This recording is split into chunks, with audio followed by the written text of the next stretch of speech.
नमस्कार, खबर समय जगत में आपका स्वागत है। मैं हूं आपके साथ अंकिता और आइए अब खबरें देखते हैं विस्तार से। भोपाल हमीदिया अस्पताल में चिकित्सा शिक्षा मंत्री विश्वास सारंग ने एमबीबीएस प्रथम वर्ष की हिंदी पाठ्य पुस्तकों का निःशुल्क वितरण किया। हमीदिया अस्पताल में अन्य मेडिकल कॉलेज वीडियो कॉन्फ्रेंस के माध्यम से जुड़े। इस दौरान मंत्री सारंग ने ऑनलाइन पुस्तक का निःशुल्क वितरण किया। साथ ही विश्वास सारंग ने एमबीबीएस प्रथम वर्ष के विद्यार्थियों से संवाद भी किया। बता दें कि हिंदी की मेडिकल पुस्तकों का ट्रांसलेशन का कार्य किया जा रहा है। इस मौके पर मंत्री सारंग ने कहा कि प्रथम वर्ष की किताबों का सभी शासकीय मेडिकल कॉलेजों में निःशुल्क वितरण किया गया है। देश में पहली बार हिंदी में मेडिकल की पढ़ाई प्रारंभ करना मध्य प्रदेश के लिए गर्व का विषय है। एमबीबीएस के सेकेंड, थर्ड और फोर्थ ईयर की किताबें भी जल्द आएंगी। हिंदी में एमबीबीएस 2.0 की प्रक्रिया भी मिशन मोड पर शुरू है। सितंबर महीने तक एमबीबीएस के सेकंड, थर्ड और फोर्थ ईयर की हिंदी किताबें तैयार होंगी। इस कार्यक्रम में गांधी चिकित्सा महाविद्यालय के 300 से अधिक एमबीबीएस विद्यार्थी चिकित्सा शिक्षक मौजूद रहे। इसी के साथ प्रदेश के 12 चिकित्सा महाविद्यालयों के 2055 चिकित्सा विद्यार्थी, फैकल्टी एवं स्टाफ वीडियो कॉन्फ्रेंसिंग द्वारा शामिल हुए। कि मेरी ये टीम आशीष गोया हो, यशवीर हो, हमारे डॉक्टर देवेंद्र हो, डॉक्टर लोकेश दवे हो या बाकी फैकल्टी मेंबर्स हो, अभी डॉक्टर यादव ने बात की, ये क्या शिद्दत के साथ करें, हम सोच नहीं सकते थे। इनको कभी कभी लगता भी था, जैसा आशीष ने बोला कि इतनी बार मेडिकल कॉलेज में, अब आजकल यही होता है, मैं ज्यादा आने लगा लगता है। इतना मिनिस्टर नहीं आता, जब पहले मिनिस्टर आता था तो मीडिया को लेके आता था और एक चादर उठाया इसकी गंदगी को लेकर न्यूज सब वाली। मैंने उस परंपरा को छोड़ा, क्योंकि यदि हम सरकार, यहां पर मीडिया के हमारे बंधु भी बैठे हुए, मैं उनको कहना चाहता हूं कि मेरी ये जो टीम है, ये दिन और रात मेहनत करके बहुत अच्छा मेडिकल कॉलेज भी चला रही है और हमारा अस्पताल भी चला रही है। यदि हम सरकारी अस्पतालों का कंपैरिजन कॉर्पोरेट हॉस्पिटल या केवल प्राइवेट हॉस्पिटल से चलेंगे तो हम कहीं ना कहीं इनके साथ कहीं ना कहीं अन्याय करेंगे। यदि मैं इसी अस्पताल की बात करूं, इस 4 दीवारी के अंदर, इस कैंपस के अंदर लोग 15 से 20 हजार लोगों का फुटफॉल होता है, 2 से 2.5 हजार का हमारा आईपीडी होता है। उनके साथ उनके अटेंडेंट, उनका आना, वो लोग जो आर्थिक रूप से बहुत कमजोर हैं, मैं इस टीम को बहुत बधाई देता हूं कि पूरी शिद्दत के साथ वो उन गरीबों का इलाज करते हैं। कहीं ऐसी कमी को हमें स्वीकार करने में कहीं कोई संकोच नहीं है, पर केवल ये नहीं है जो बताया जाता है कि सब कुछ खराब है, सब अच्छा भी है।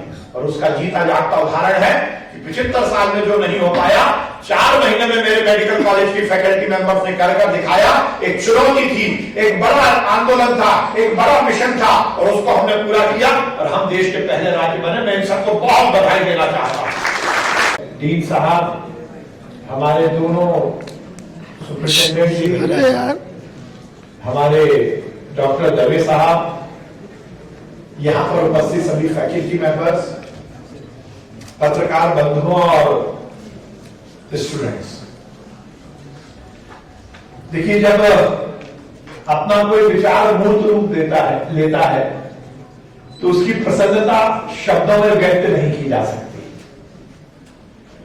आज मुझे पता भी लगा कि डॉक्टर आशीष गोहिया कितने डिप्लोमेटिक हैं।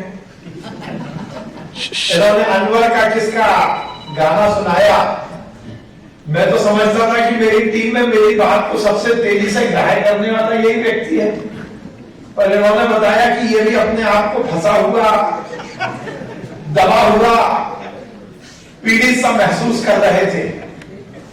मुझे याद है गोपाल जी, जब मैंने पहली बैठक की, हिंदी दिवस पर मैंने घोषणा करी और तब एकदम मैं अपने घर पर मीडिया से लगभग रोज मिलता हूं। हिंदी दिवस पर मैंने कहा कि हम हिंदी में एमबीबीएस की पढ़ाई शुरू करेंगे। जब मैंने ये बात कही तो मेरे आसपास के लोगों ने थोड़ी सी उस पर थोड़ी सी आश्चर्य सा व्यक्त किया, क्योंकि हमारे देश के यशस्वी प्रधानमंत्री नरेंद्र मोदी जी ने आह्वान किया था, माननीय मुख्यमंत्री जी ने इसको शिरोधार्य किया था कि हम हिंदी में एमबीबीएस की पढ़ाई शुरू करेंगे। तो हमने कहा कि क्यों ना कहा जाए, क्यों ना प्रयास किया जाए। और जब हिंदी दिवस पर मैंने ये बात बोली और पहली मीटिंग की, तो मैं नाम नहीं लूंगा, उस समय के जो तत्कालिक हमारे डीएवी साहब थे, वो मेरे उल्टे हाथ की आखिरी चेयर पर बैठे हुए थे, मेरे वल्लभ भवन के चैम्बर के जो बोर्ड रूम है उसमें। और क्योंकि हम राजनीति में काम करने वाले लोग हैं, लोग रोज लोगों से मिलते हैं, लोगों की भावनाएं उनके चेहरे के भाव से पता लगा लेते हैं। हर समय पता लग जाए, यहां पर जितने फैकल्टी मेंबर बैठे मैं पता लगा सकता हूं कि किनको अच्छा लग रहा है और किनको नहीं लग रहा है। तो मैं जैसे ही मीटिंग में, जब मैं मीटिंग बोल रहा हूं, थोड़ी सी ये इस हिंदुस्तान की एक अच्छी बात है, सकारात्मक बात है कि यदि कोई मिनिस्टर या कोई बड़ा अधिकारी कोई बोल रहा है तो उस पर कोई नकारात्मक बात कोई करता नहीं है। पर मीटिंग पूरी खत्म हो गई, मैं बार बार डीएमई साहब को देख रहा था और उनके भाव भंगुराएं, उनके चेहरे के भाव मुझे इस बात को पूरा इत्तला दे रहे थे कि वो मेरी बात से सहमत नहीं है। और जब मेरी बैठक पूरी खत्म हो गई, सब लोग बिल्कुल तैयार हो गए, हमने कहा करना है। आखिरी में जब वो जाने लगे तो मैंने कहा डीएमई साहब जरा आइए। मैंने कहा आप सहमत हो? कहते sir Ghulam Nabi it is not at all possible. मैंने कहा मेरे को आपके चेहरे के भाव से लग गया था कि आपकी भावना यही है, पर डॉक्टर साहब आप मेरा साथ दीजिए, वही काम सफल होता है जिस पर प्रयास किए जाते हैं। और मैं आपको ये पूरा विश्वास के साथ कहता हूं कि हम लगेंगे तो ये पॉसिबल होगा। मेरे पिताजी ने मुझे एक शेर याद करवाया है, एक नजीर नाम के शायर हुए हैं, उन्होंने लिखा है कि कुछ इस तरह से काफिले के साथ चल नजीर, कुछ इस तरह से काफिले के साथ चल नजीर, जब तू ना चल सके तो तेरी दास्तां चले। हम रहेगा लोग हमें याद रखेंगे, और लोग हमें जब ही याद रखेंगे जब हम आउट ऑफ बॉक्स सोचेंगे, आउट ऑफ बॉक्स करेंगे।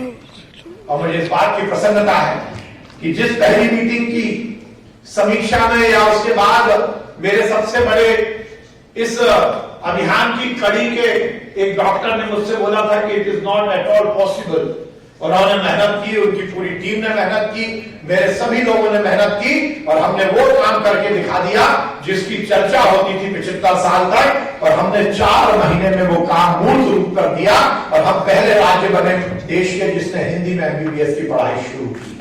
मुझे बहुत खबर समय जगत के लिए संवाददाता आदित्य सराठे की report. For latest news, subscribe to our channel and press the bell icon